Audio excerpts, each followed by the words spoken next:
بسم اللہ والحمد للہ والصلاة والسلام علی رسول اللہ اما بعد۔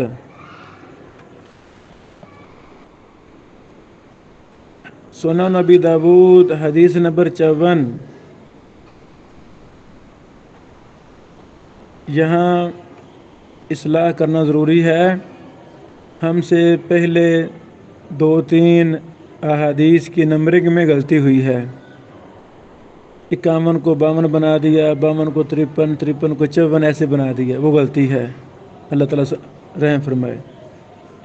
تو جو کل ہم نے سبق پڑھا اس کو بھی ہم نے 54 کہہ دیا، حالانکہ وہ 53 تھی، تو 52 کو 53 بنا دیا، کام الٹ ہو گیا۔ اصل میں سفر میں تھا تو سبق پڑھانا ضروری تھا، تو وہاں یہ نسخہ جو ہمارے سامنے ہوتا ہے وہ سفر میں نہیں تھا، اس لیے ہم سے وہ غلطی ہو گئی۔ حدیث نمبر 54 پر امام ابو داود رحمہ اللہ باب قائم کرتے ہیں، باب السواک لمن قام من اللیل۔ مسواک کا بیان اس شخص کے لیے جو رات کو کھڑا ہو، یعنی نیند سے بیدار ہو۔ جو شخص رات کو نیند سے بیدار ہو تو وہ مسواک کرے۔ امام ابو داود رحمہ اللہ نے اس کو رات کے ساتھ خاص کیا ہے، جبکہ کوئی دن کو نیند سے بیدار ہوتا ہے تو اس وقت بھی مسواک کرے۔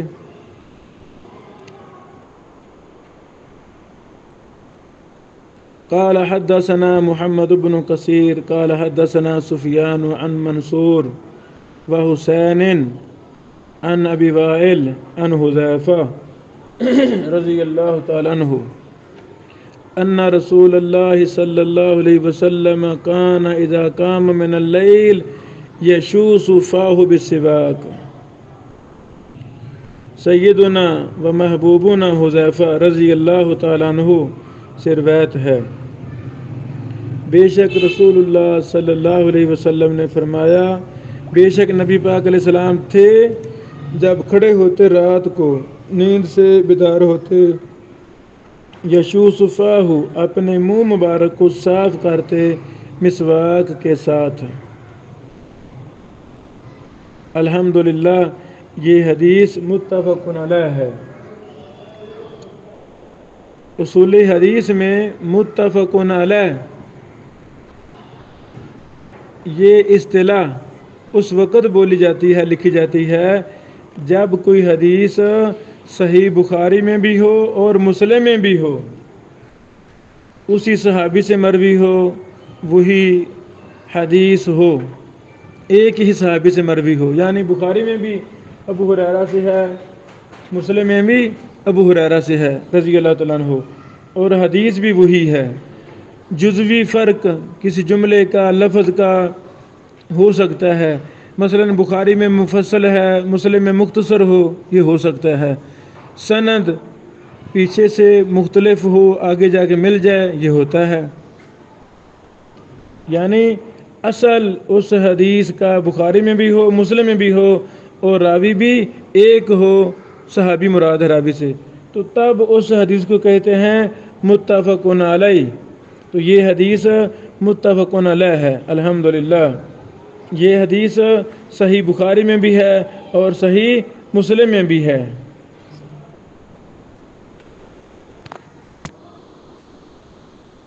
صحیح بخاری کا حدیث نمبر 245 ہے اور صحیح مسلم کا حدیث نمبر 255 ہے۔ اللہ اکبر۔ پہلے یہ مسئلہ سمجھا دیا کہ یہ حدیث متفق علیہ ہے، تو یہاں ایک اور فائدہ بھی ہم بیان کر دیں۔ مثلا جب ہم شیخ البانی رحمہ اللہ کی ابو داود دیکھتے ہیں، اسام موسیٰ ہادی صاحب کا نسخہ ہمارے سامنے ہے ابو داود والا، یہاں لکھا ہے صحیح، تو صحیح بخاری مسلم کی حدیث ہو تو اس کو صحیح کہنے کا کیا فائدہ؟ ذہن میں آتا ہے نا، بھی وہ تو ہے ہی اعلیٰ درجے کی صحیح، متفق علیہ ہے۔ اس کا جواب یہ ہے کہ الحمدللہ صحیح بخاری اور صحیح مسلم کی اصحیت پر ائمہ محدثین کا اجماع ہے، اس میں کوئی شک و شبہ ہے ہی نہیں، کوئی رائے دوسری ہے ہی نہیں۔ لیکن صحیح حدیث کی 4 قسمیں ہیں، تو بعض ائمہ محدثین اس اصول کے پیش نظر کہ یہ جو بخاری مسلم کی حدیث اس کا درجہ کون سا ہے، تو اس وجہ سے وہ حکم لکھ دیتے ہیں صحیح، جیسے شیخ البانی صاحب نے لکھا صحیح۔ اسی طرح میرے استاد محترم اس دور کے امام اور محدث جن سے میں نے 3 سال پڑھا، اللہ اکبر، مرکز تربیہ الاسلامیہ فیصل آباد میں، اللہ اکبر، میری مراد استاد محترم شیخ ارشاد اللہ قصری صاحب حافظہ اللہ، آپ بوڑھے ہیں، بیمار رہتے ہیں، اللہ سے ہماری دعا ہے اللہ اپنے اس خادم قرآن و حدیث کو اللہ مکمل شفا عطا فرما۔ تو ہمارے استاد محترم نے بھی جب مسند سراج کی تحقیق اور تخریج، یہ بھی کتاب استاد محترم نے ہی تاریخ اسلام میں پہلی دفعہ مخطوطے پر کام کر کے تخریج اور تحقیق کر کے اس کو شائع کیا۔ مسند ابی اعلیٰ بھی تاریخ اسلام میں پہلی دفعہ استاد جی نے حافظہ اللہ نے اس کو منصہ شہود پر لایا مخطوطہ سے۔ معجم کیا کہتے ہیں، معجم ابی اعلیٰ، وہ بھی ایسے ہی ہے پہلی دفعہ۔ اس طرح اور بھی کئی کتابیں ماشاءاللہ اللہ تعالیٰ نے استاد کی سعادت یہ بخشی ہے۔ مسند احمد پر زوائد جو علامہ حیثمی رحمہ اللہ کے، وہ بھی پہلا ہی کام ہے، تاریخ میں پہلی دفعہ استاد جی تحقیق سے چھپا۔ ویسے یہ تو کسی اور کی بھی شائع کی تحقیق چھپ گیا تھا، لیکن اصل یہ استاد جی کا ہی کام تھا، لیکن طبع ہونے میں کچھ لیٹ ہو گئے، اچھا بات دور نکل گئی۔ تو بہرحال عصری صاحب نے بھی، استاد محترم نے مسند سراج کی تحقیق میں حدیث بخاری مسلم کی ہے، حکم لکھا ہے صحیح، تو یہ کوئی اعتراض والی بات نہیں ہے، جائز ہے، کوئی حرج نہیں ہے۔ دوسری بات، جب یہ اصول حدیث میں مسئلہ طے ہے کہ متفقن علیہ حدیث اسے کہتے ہیں جو بخاری مسلم میں ہو، تو پھر متفقن علیہ لکھنا چاہیے، پھر متفقن علیہ لکھنا چاہیے نا۔ اچھا، اس کا کیا، اس کے مختلف جوابات جو آسان انداز میں سمجھانا چاہتا ہوں وہ یہ جواب ہے کہ اب یہ جو ابو داؤد والی سند ہے یہ 100% صحیح بخاری والی صحیح مسلم والی نہیں ہے۔ آپ تقابل کر کے دیکھیں گے تو کوئی نہ کوئی دونوں سندوں میں اختلاف ہے، دونوں سندوں میں۔ اب یہاں حکم امام ابو داؤد رحمہ اللہ کی سند اور متن پر لگا رہے ہیں، واضح؟ ہاں، یہ ابو داؤد میں حدیث سیدنا حذیفہ سے ہے، اور متن حدیث یہی حدیث بخاری میں مسلم میں سیدنا حذیفہ سے ہے، اور تقریباً اسی متن کے ساتھ ہے۔ لیکن یہ جو صحیح کا حکم ہے یہ اس اعتبار سے ہے کہ ابو داؤد کی سند اور متن پیش نظر ہے، واضح؟ جب ہم نے ابو داؤد کی اسی حدیث کو، حدیث نمبر 54 کو صحیح بخاری میں دیکھا تو امام بخاری رحمہ اللہ اس کی سند لائے ہیں، قال حدثنا عثمان قال حدثنا جریر ام منصور۔ لو جی، اب منصور امام ابو داؤد کی سند کا تیسرا راوی ہے، یعنی صحیح بخاری اور ابو داؤد کی سند منصور پر جمع ہو رہی ہے۔ تو محمد بن کثیر اور سفیان یہ بخاری کی سند میں نہیں ہیں۔ تو جب ہم کسی کتاب کی حدیث پر حکم لگاتے ہیں وہاں ہمارے پیش نظر وہی کتاب ہوتی ہے، یہ حدیث بخاری مسلم کی ہے، متفقن علیہ ہے، لیکن اس ابو داؤد کی سند کا درجہ کیا ہے، وہ صحیح ہے، واضح؟ اس طرح اور بھی شیوخ نے جواب دیے ہیں۔ تیسری بات کی طرف ہم آتے ہیں، امام ابو داؤد رحمہ اللہ باب السواک لمن قام باللیل کے تحت 4 حدیثیں لائے ہیں، 4 حدیثیں، کچھ مختصر ہیں، چوتھی حدیث مفصل ہے۔ اس حدیث کی سند میں پہلے راوی ہیں محمد بن کثیر، پورا نام محمد بن کثیر العبدی ابو عبداللہ البصری ہے پورا نام۔ یہ امام بخاری، ابو داود وغیرہ کے شاگرد ہیں۔ نہیں، امام بخاری ابو داود کے استاذ ہیں۔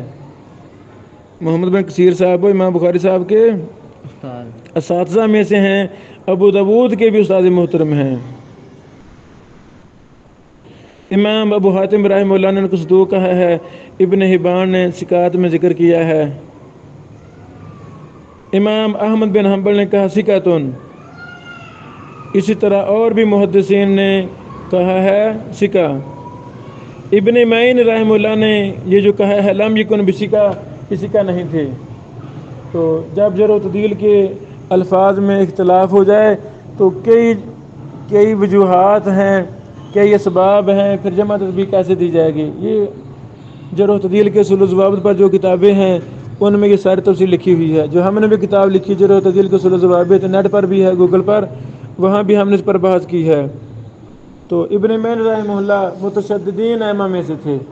تو جب دیگر ائمہ محدثین ثقہ راوی کو کہہ رہے ہوں اور یہ امام کسی کو ثقہ نہ کہہ رہا ہو تو اس موقع پہ دیگر ائمہ محدثین جو معتدلین ہیں وغیرہ ان کی ہی بات کو لیا جاتا ہے۔ اگلی بات، محمد بن کثیر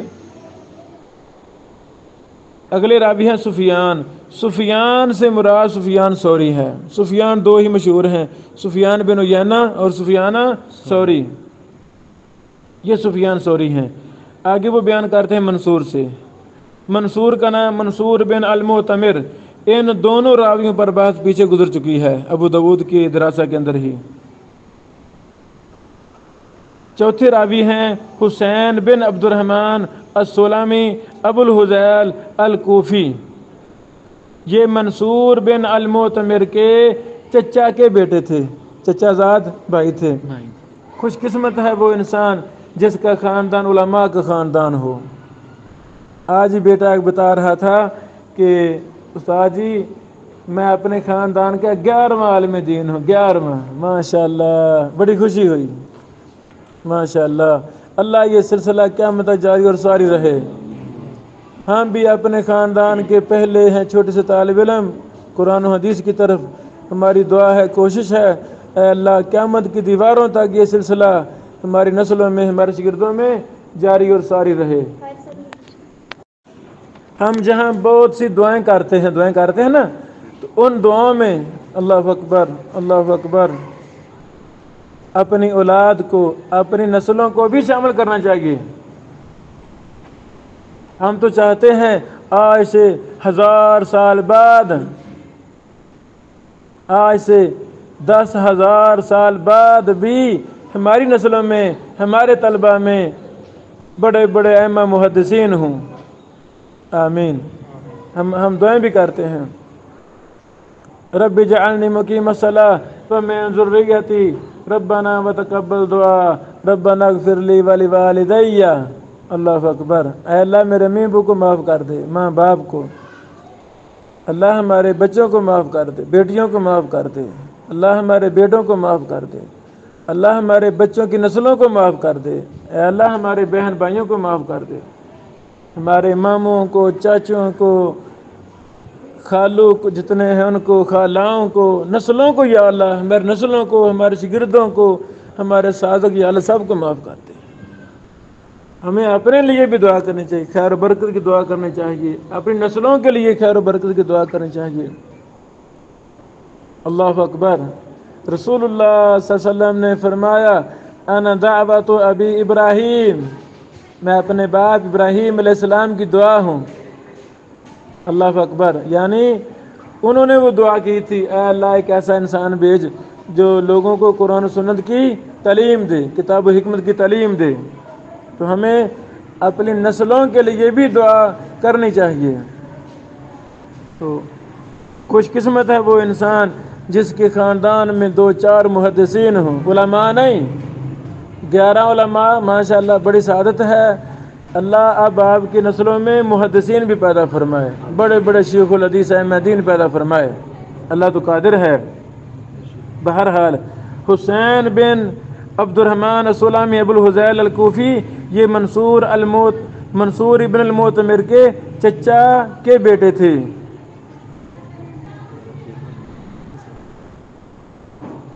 اللہ اکبر۔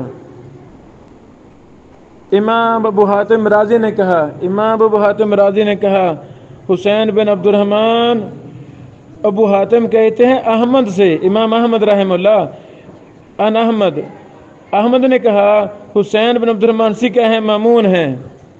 اللہ اکبر۔ من کبار صحاب الحدیث، ابن میر نے کہا سکہ، اجلی نے کہا سکہ تو سب فی الحدیث۔ اللہ اکبر، اللہ اکبر۔ یعنی سب محدثین کہہ رہے ہیں۔ ابو زرع نے کہا سکاتن، سبحان اللہ۔ ابو حاتم نے کہا صدوق سکاتن فی الحدیث۔ یعنی اس حدیث میں یہ دو نئے راوی آئے ہیں اور یہ دونوں ہی سکہ ہیں۔ ان کے بعد سیدنا حذیفہ ہیں، ابو وائل ہیں اور وہ حذیفہ سے بیان کر رہے ہیں۔ اللہ اکبر۔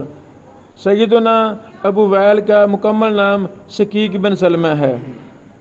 یہاں تک سند ختم ہوئی۔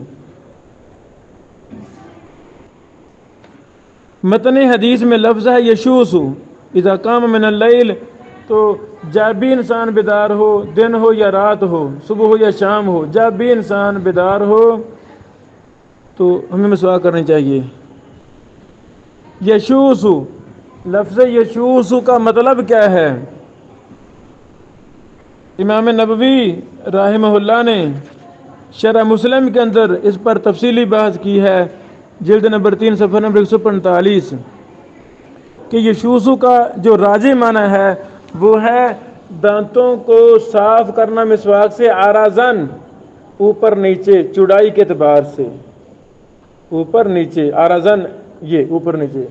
یہ جو ہم مسواک پکڑتے ہیں 2-4 دائیں طرف 2-4 بائیں طرف،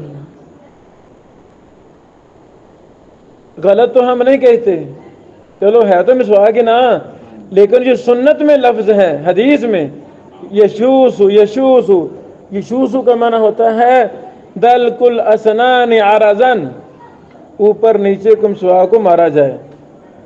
اس کے اور بھی معنی ہیں، لیکن امام نبوی رحمہ اللہ نے اسی پہلے معنی کو زیادہ راجح کہا ہے۔ اور بھی معنی ہیں، اکثرها متقاربہ و اظہرها الاول وما فی معناہ، کہتے ہیں جو پہلا معنی ہے، یعنی یہ لکھا ہوا ہے دلک الاسنان بسواک عرضن، چوڑائی میں۔ یہ کس نے کہا ہے؟ ابن العربی نے کہا، ابراہیم حربی نے کہا، ابو سلیمان خطابی نے کہا اور دوسروں نے کہا۔ تو اسی معنی کو امام نووی صاحب نے راجح قرار دیا ہے۔ اور غایت المقصود فی شرح سنن ابی داود، اللہ اکبر، الامام العلامہ المحدث شمس العظیم آبادی رحمہ اللہ، میاں صاحب کے شاگرد رشید، ماشاءاللہ، انہوں نے بھی اپنی مبارک شرح غایت المقصود میں اسی معنی کو نقل کیا ہے۔ لکھتے ہیں دلک الاسنان بسواک عرضن، وہی معنی قال ابن العربی والخطابی وغیرہما۔ خطابی کا حوالہ نیچے ہماری محبوب شخصیت محقق دورہ فضیلت الشیخ عزیر شمس رحمہ اللہ، جن کے حالات پر ہم نے ایک بڑا مسوعہ ضخیم مسوعہ ترتیب دیا، شائع کیا، اللہ تعالیٰ قبول فرمائے۔ اس کتاب کی تحقیق غایت المقصود کی بھی شیخ عزیر شمس صاحب رحمہ اللہ نے کی ہے۔ شیخ عزیر شمس صاحب اور ابو القاسم العظمی صاحب دونوں نے مل کر اس کی تحقیق کی ہے، ماشاءاللہ۔ شیخ عزیر شمس صاحب رحمہ اللہ نیچے حوالہ لکھا ہے معالم السنن، جلد 1 صفحہ نمبر 43۔ اللہ اکبر۔ تو یہی معنی، اور یہ بھی کہا اس کا معنی دھونا ہے، یہ ہروی نے کہا ہے، اس کے علاوہ بھی معنی ہے۔ امام نبوی صاحب نے کہا ہے اظہرها الاول وما فی معنی، یعنی پہلا معنی ہی زیادہ ظاہر ہے، وہی راجح ہے۔ اور جب ہم نے یہ حدیث اپنے استاد محترم ہمارے دور کے امام اور محدث اصولی حافظ محمد شریف صاحب حافظ اللہ، ہمارے مائی باپ استاد جی بیچارے بیمار رہتے ہیں، اللہ جی استاد جی کو بھی مکمل شفا عطا فرمائے۔ ہم نے صحیح بخاری استاد محترم حافظ شریف صاحب سے پڑھی مرکز تربیہ میں، انہوں نے ایک بہت ہی اعلیٰ منہج کے مطابق ہمیں پڑھائی۔ جب یہ حدیث ہم نے صحیح بخاری میں پڑھی تو استاد جی نے بھی اسی معنی کو راجح قرار دیا کہ یہ شوسو کا معنی ہے آرازن۔ ہمیں تنبیہ بھی کی کہ جب بھی مسواک کیا کریں تو عرض کے اعتبار سے اوپر نیچے مسواک کیا کریں، اور غور کیا جائے تو فوائد بھی اسی میں ہے، دانتوں میں جو بھی چیزیں لگی ہوئی ہے وہ صاف ہو جائیں گی، ورنہ صاف ہوتے نہیں۔ اچھا، جب ہم اس حدیث کے مقصود پر غور کرتے ہیں تو ہمیں ہر اس وقت مسواک کرنی چاہیے جب بھی منہ کے اندر ذائقہ وغیرہ تبدیل ہو جائے، منہ میں بدبو آنا شروع ہو جائے، ہے نا، اس وقت ضرور ہمیں مسواک کرنی چاہیے تاکہ کراہت محسوس نہ ہو۔ بارک اللہ فیکم۔ تو جب بھی انسان بیدار ہو، دن بیدار ہو، رات کو بیدار ہو، گاڑی میں سو گیا ہے، گاڑی میں سو گیا ہے، سو جاتا ہے نا بیٹھا بیٹھا، جہاز میں سو گیا ہے، کیا کہتے ہیں، ٹرین میں سو گیا ہے، لمبا سفر ہے، ڈیوو میں سو گیا، لمبا سفر ہے، تو مسواک پاس ہونی چاہیے کہ جب اٹھے تو اس سنت پر عمل کرتے ہوئے مسواک کریں۔ بارک اللہ فیکم۔